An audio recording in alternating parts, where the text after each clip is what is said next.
Thank you. I didn't expect the band's men to notice my escape so quickly. I tried to hide here in the woods, but there wasn't time. And now I'm a dead man. You were there in Ostergar. You know how things went. For me it was either this, or die in some dark spawn's belly, or be hung as a deserter. You were there with the Grey Wardens, one of Duncan's new recruits. I was to guard the king. He was my friend, understand? Maker. All that time in Ban Loren's prison. And I couldn't stop thinking about all they suffered that one dark night at Ostergar. No, perhaps not. But I've been given the chance to set things right.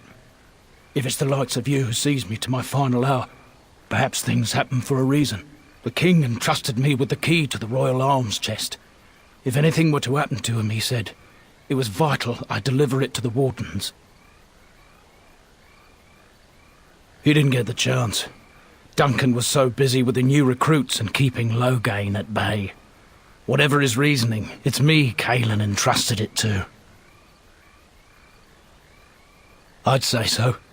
It's where Kайлан kept his father's sword. The one he always said he'd slay the archdemon with. More than that, there was a secret compartment where he kept documents concerning his dealings with Empress Selene and the Orlesians. The Maker has a sense of humour, doesn't he? I suppose it's for the best, however. Had I kept it, it would be in Ban Loren's hands by now. I was afraid. I thought I would lose it on the battlefield, so I stashed it in the camp. Please, it's probably still there. I hope not. Would they know how to work the lock, even if they did? The key's behind a loose stone at the base of a statue. I'll draw a map for you, so you'll know where to search. If you have any survivors of the battle among your companions, take them with you. Their memory of the terrain will serve you well. I'm only sorry I cannot join you. It is vital that the king's documents do not fall into the wrong hands. As for Marik's sword, it is too powerful to be pawed at by those monsters. Same for the king's other arms and armor. And if you happen to find Kaylan's body, see it off. He was our king. He shouldn't be left to rot amidst the Darkspawn's filth.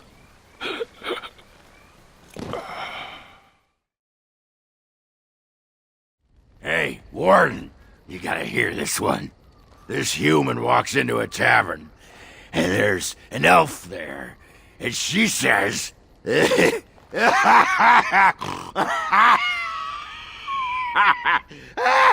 she says... Oh yeah, I remember now.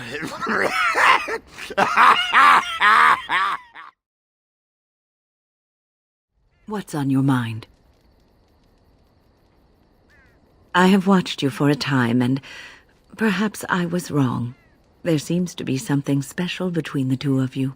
It doesn't happen often, but I see her smile to herself sometimes when she watches you. I think I was too harsh in my judgment before, and I am sorry. What you have may not last forever. Death and duty may part you, but love's worthiness is not diminished because of that. I should have seen this before. Instead, you learn to cherish every precious moment that you spend together, knowing that it may be the last.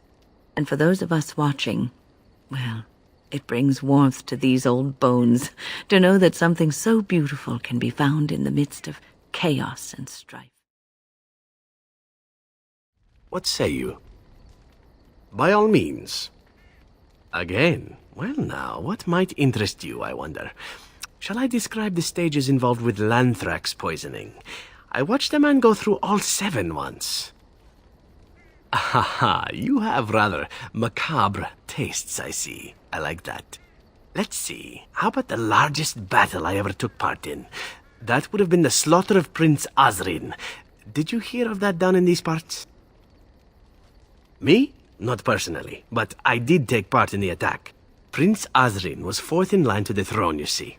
He started off as 11th, but worked his way up the old-fashioned method by inheriting control of an entire Crocel from his grandfather. After assassinating his way through the royal family, the king hired 3 other cells to take down Prince Azrin once and for all.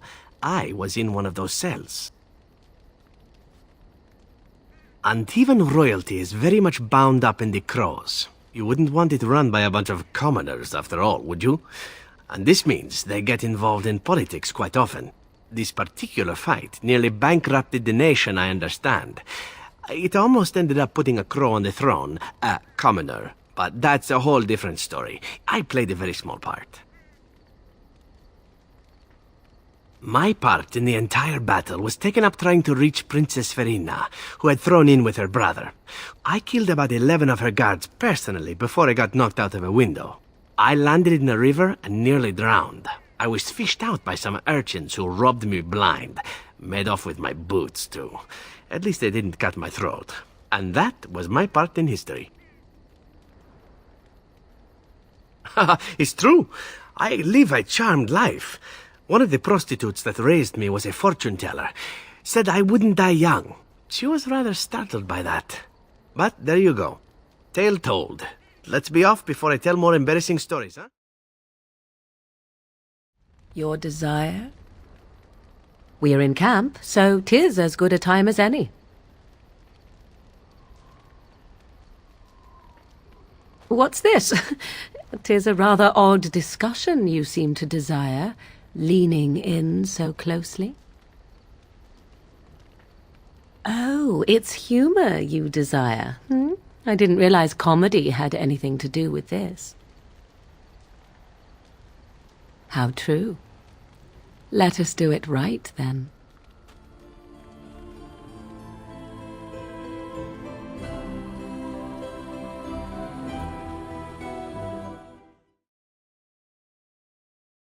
I'm wondering something. I'd like to know your thoughts about some of our traveling companions. Do you mind if I ask? I've got this nefarious plan to go around to each of them and secretly tell them all the nasty things you said. That way they'll mutiny and I shall become the group leader. What? Lead? Me? No leading. Bad things happen when I lead. We get lost, people die, and the next thing you know I'm stranded somewhere without any pants. Seriously though, I'm only curious. I've had enough time to form my own opinions, and I just want to see if yours are any different.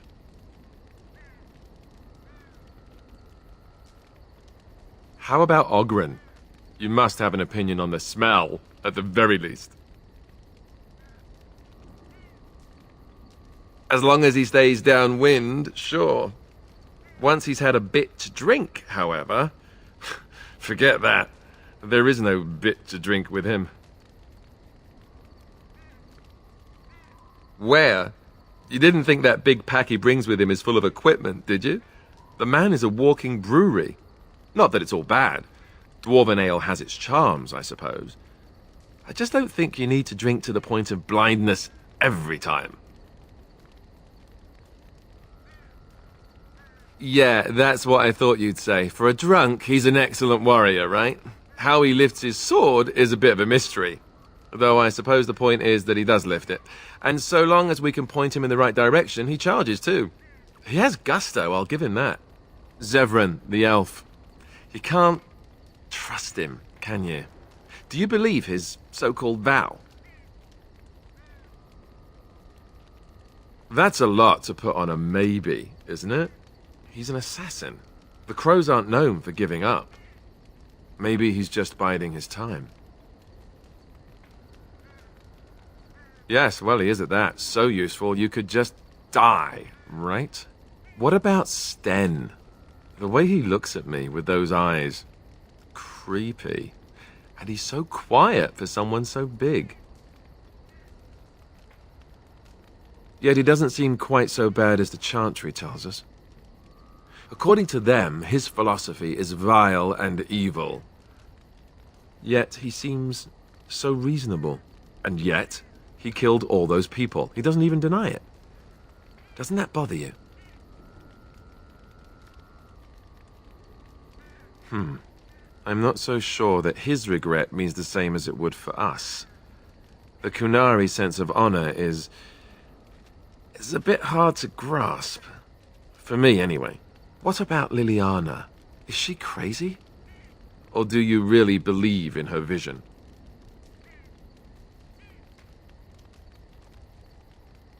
Even the Chantry believes that most claims of visions and such are usually people's minds playing tricks on them. Wishful thinking at best. I'm not sure what I think. Maybe you're right.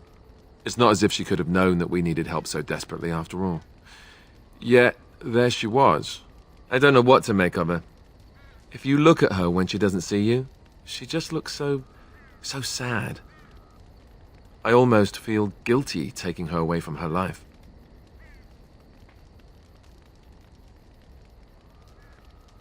True enough.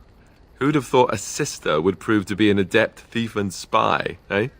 Morrigan. Do you trust her? Think about it. Maybe Flemeth sent her with us for some other reason than she said. Well, aside from the fact that she's a complete and utter bitch, no, I don't like her at all. Why, do you? Sure. Beautiful, just like something that's also dangerous, like a beautiful, dangerous thing. Yes, one of those, but more evil. Just tell me one thing. Is it true what the others say? Do you have a thing going with Morrigan? Tell me it's not true. You think we have better things to do all day than talk about you? Come on, tell me it's not true.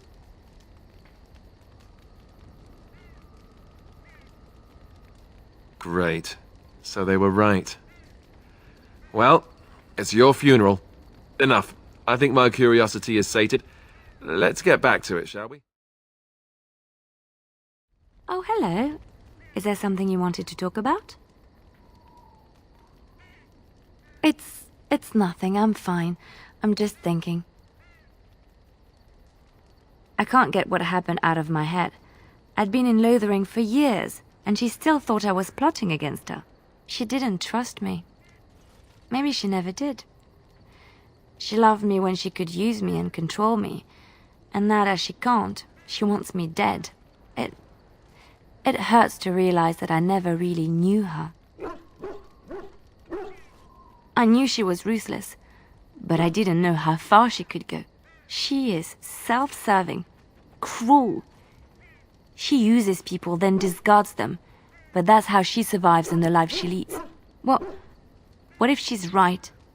What if we're the same? I should just have stayed in the Chantry. Maybe, but that is not the point. I was a different person there. I forgot my life as a bard while I was in the cloister. I felt safe. I didn't have to watch my back all the time. That's what made Marjolaine the person she is, don't you see? It ruined her. It will ruin me too. Even now, I feel some regret at not ending her life in order to protect my own. What we're doing, what we've done, hunted men down, killed them. Part of me loves it. It invigorates me, and this scares me. I feel myself slipping.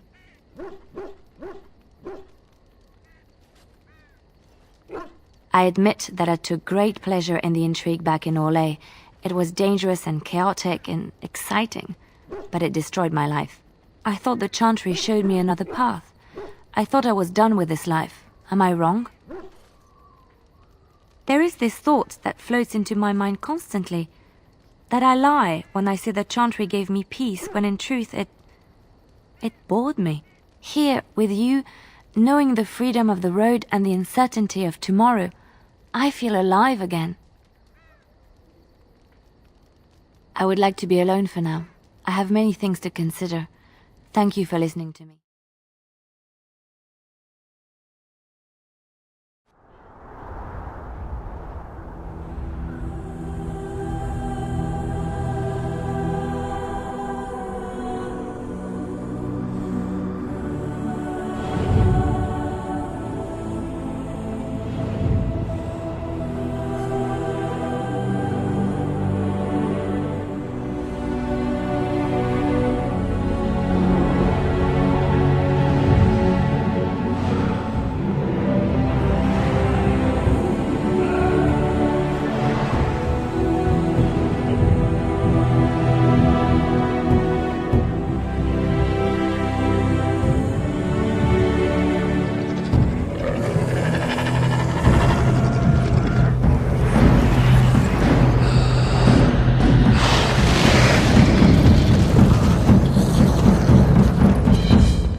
I don't want to see anyone like this.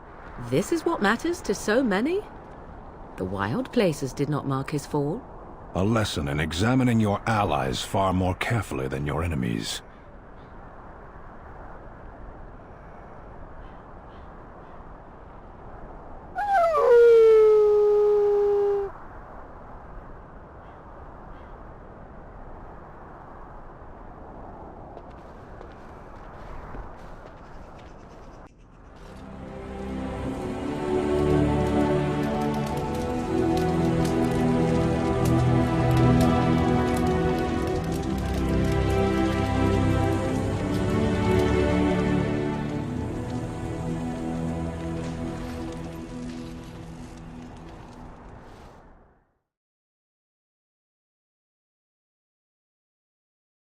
Are you sure I can't interest you in this hat?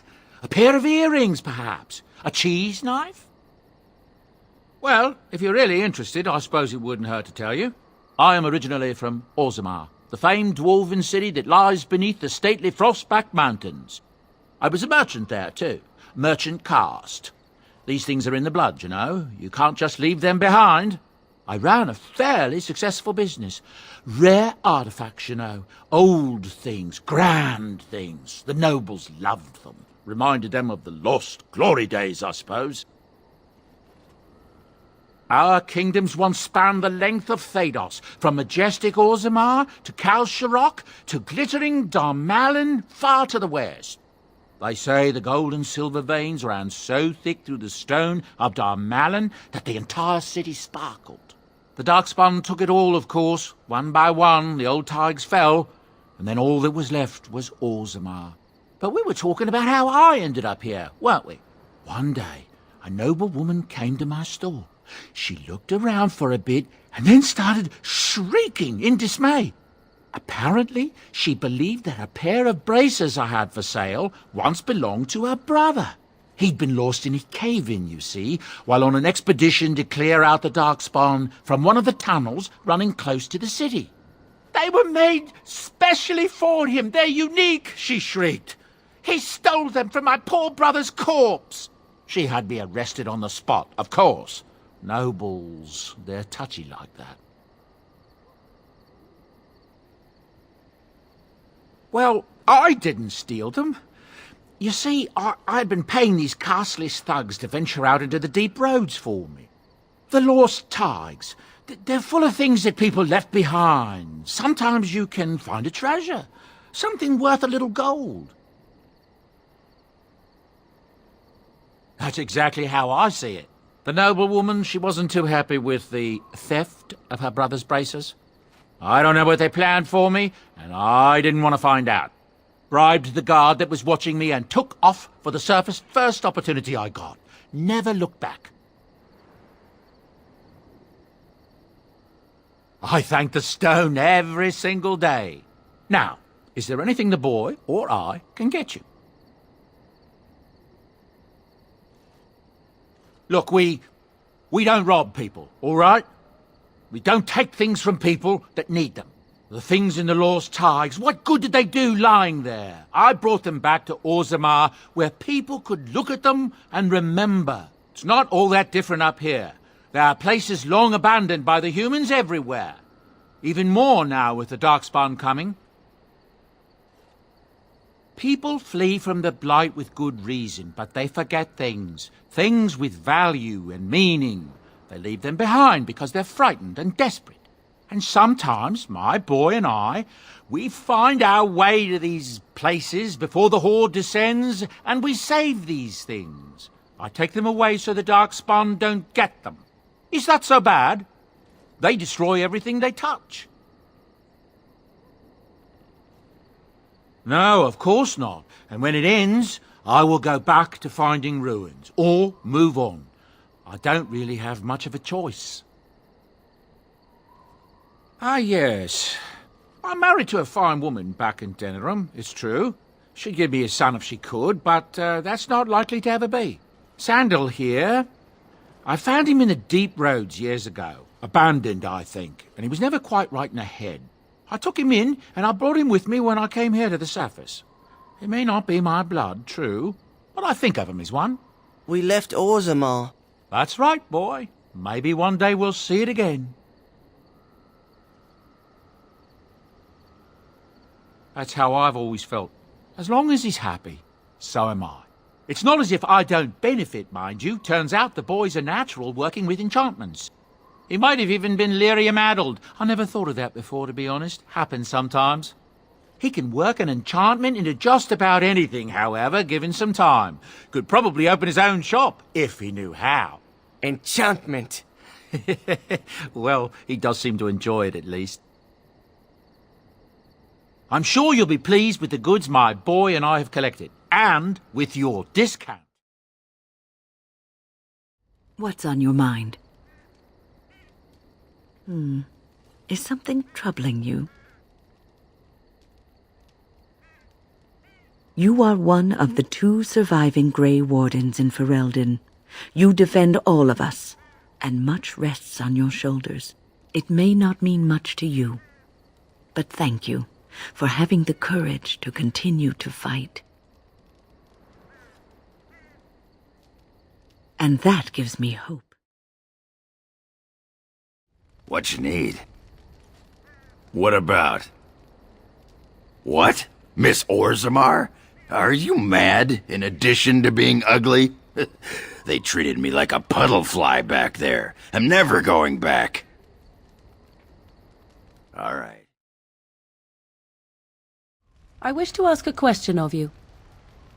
I wish to know your opinion of love. I would hardly call it nowhere. We have been close for some time now. You are impressive in many ways, and you even protected me from Flemeth without hope of reward. I feel anxious when I look upon you. I dislike this sense of dependency. 'Tis a weakness I abhor. If this is love, I wish to ascertain that you do not feel the same. Then we are both fools, and we need to do something immediately. I have allowed myself to become too close. This is a weakness for us both. Good. Yes, that is good. That will make this much easier. Say it again for my sake, if you please. I don't love you. Oh, that is not what I wanted. Why can you not hear what I am saying? This is for your own good. I am not like other women. I am not worth your distraction, and you are not worth mine. You are impossible. I think you will regret it in the end, but so be it. You know, maybe this isn't the best time to be thinking about this, but I've something to ask you. Chances are we'll be heading to Denerim soon. And when we're there, I wonder if we might be able to look someone up. No, I know that. That's not what I'm talking about. The thing is, I have a sister, a half-sister. I told you about my mother, right? She was a servant at Redcliffe Castle and she had a daughter. Only I never knew about her. I don't think she knew about me either. They kept my birth a secret after all.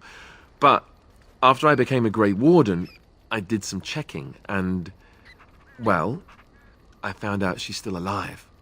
In Denerim. She's the only real family I have left. The only family not also mixed up in the whole royal thing. I've just been thinking that maybe it's time I went to see her. With the blight coming and everything, I don't know if I'll ever get another chance to see her. Maybe I can help her. Warn her about the danger, I don't know. Could we? I'd appreciate that. If something happened to her and I never went to at least see her, I don't know if I could forgive myself. Her name is Goldana, and I think she remarried but still lives just outside the alienage. If we're in the area, then, well, it's worth a look. What's on your mind? No, you won't. No, it wouldn't, would it? Being a Grey Warden is in your blood now. You can't escape it. You wonder sometimes, don't you? If your life would be better if you weren't who you are. When I was a young woman in the tower, I came to the realization that the circle would be my life, and I would know no other. Family, love, a simple life. These were things that others took for granted, that I would never have. It made me very moody. All I could think of was being trapped in that tower with no way out and no end in sight. I started hating my life and myself, and one night I found myself in the tower's chapel. I was seeking refuge, maybe answers. I must have looked tearful or made some noise, because the revered mother came out and decided to speak to me. And because I had no one else to talk to, I talked to her. I must have said many silly things, but she told me that the Maker puts us all on our paths for a reason, and fighting our intended course is what causes so much anguish.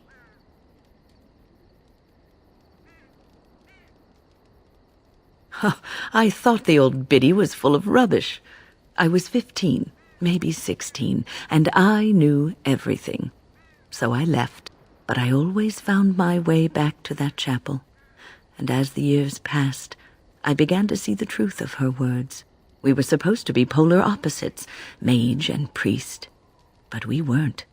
There was much about us that was the same. Not all priests choose their path. Some children are given to the chantry to raise and become initiates. The revered mother had lived in the chantry all her life, as I had been in the tower for all of mine. She taught me that you can find your family in the people around you, that you can love your work and find fulfillment in duty, and there is joy even in self-sacrifice. If you put others before yourself, then their well-being is yours, and their happiness is your happiness. You can scream and cry and be angry about life as a Grey Warden, or you can accept it and allow yourself to see the good in it. This is your choice. That smell. This is uneven leather, isn't it? I would know that anywhere. I don't know how you found it, but thank you. But I'm not finished admiring them yet. Can you smell that? Like rotting flesh. Just like back in Antiva City. Now if only you could find me a prostitute or two. A bowl of fish chowder and a corrupt politician. I'd really feel like I was home. And they fit as well. Marvelous. Do you remember our discussion? Of course not. It was perhaps a clumsy way of starting a conversation. I just wanted to tell you that I thought about what you told me, and you were right. I didn't want to admit it, even to myself, but those years in Lothering, I yearned for the freedom and the recklessness that I knew in Orlais. The Maker made the world beautiful, but he also made it dangerous. To really experience it, I have to embrace this, not hide away in some nunnery. Sometimes, it takes another to show us the truths we hide from ourselves. My eternal gratitude and friendship? I've already pledged myself to your cause, so I can't give that again. I have a half-eaten hill of bread and some cheese from breakfast. You want those? No? Something on your mind? Of course. You never asked? We are friends. I didn't mean to... It wasn't supposed to... Oh, let me explain. The thing is, I'm used to not telling anyone who didn't already know. It was always a secret. Even Duncan was the only Grey Warden who knew. And then, after the battle, when I should have told you... I don't know, it seemed like it was too late by then. How do you just tell someone that? Yes, well, I suppose part of me kind of liked you not knowing.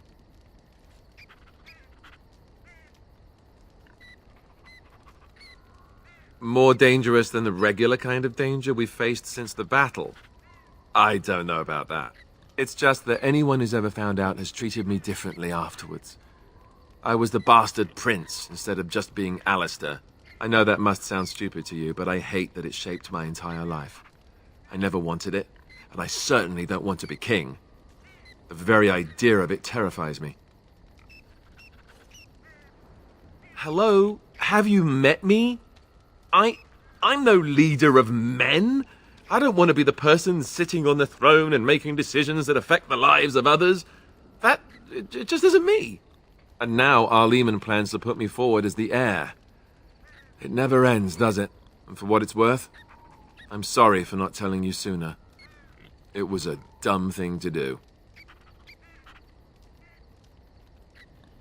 I guess it's kind of a relief that you know now. Let's go. Your desire? We're in camp, so 'tis as good a time as any. I said no. Leave me be, if that is your only interest. What say you? By all means. I know little enough of the Dalish other than the fact that my mother was one, or so I was told. She had fallen in love with an elven woodcutter and accompanied him back to the city, leaving her clan behind for good. And there, of course, the woodcutter died of some filthy disease and my mother was forced into prostitution to pay off his debts. Oldest tale in the book.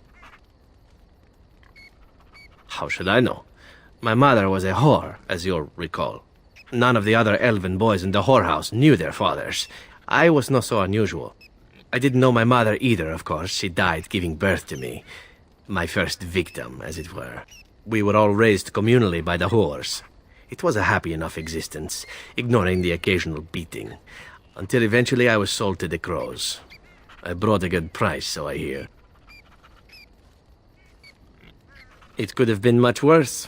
Shall I tell you about what happened to the other whorehouse boys who did not fetch a decent price with the crows? Surely your life has not been so idyllic. People like you and I are not the product of happy lives of contentment, after all. My original point is that my mother's Dalish nature was always a point of fascination for me. Through all the years of my crow training, the one thing of my mother's that I possessed was a pair of gloves. They were of Dalish make, I knew that much, and beautiful. I had to keep them hidden, of course, as we were not allowed such things. Eventually, they were discovered, and I never saw them again. Not at all. I think of myself as Antivan. Still, that did not stop me from running off to join a clan when I drew near Antiva City once. Naturally, the reality did not live up at all to the fantasies I had constructed as a boy, staring at those gloves. But such is life. Come, enough talk of the Dalish. Let us move on. What's on your mind? I have always had an affinity for the spirits of the Fade. As a child, I never feared my dreams because I knew they were there.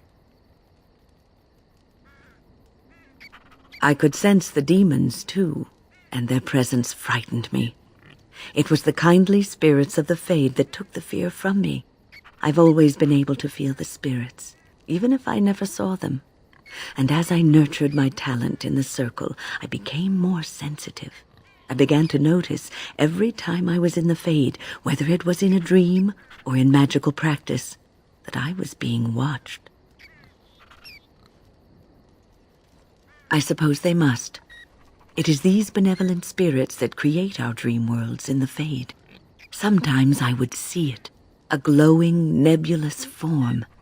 Most times I would just feel its presence, gentle and comforting, but somehow alien.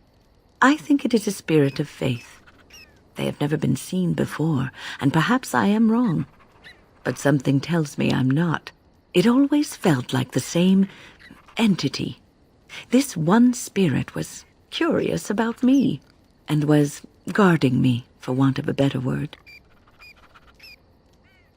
There were times when I was in the Fade that it seemed to stretch forth to shield me, keeping me safe. And I think it gave me strength in my most terrible battles, Ostagar being one of them. I don't know why I was chosen. Perhaps it knew that there was something more that lay in store for me. I like to think that I was given a rare chance, and I'm going to make the best of the time so generously given to me. I will not lie motionless in a bed with coverlets up to my chin, waiting for death to claim me. That is not the death for me. And so I will fight alongside the Grey Warden, and help prepare him for the task that is yet before him. So you had better listen to me, because I swear, if I should fall before the end and you don't seem to be doing things properly, I'll get up again to give you a good finger-wagging.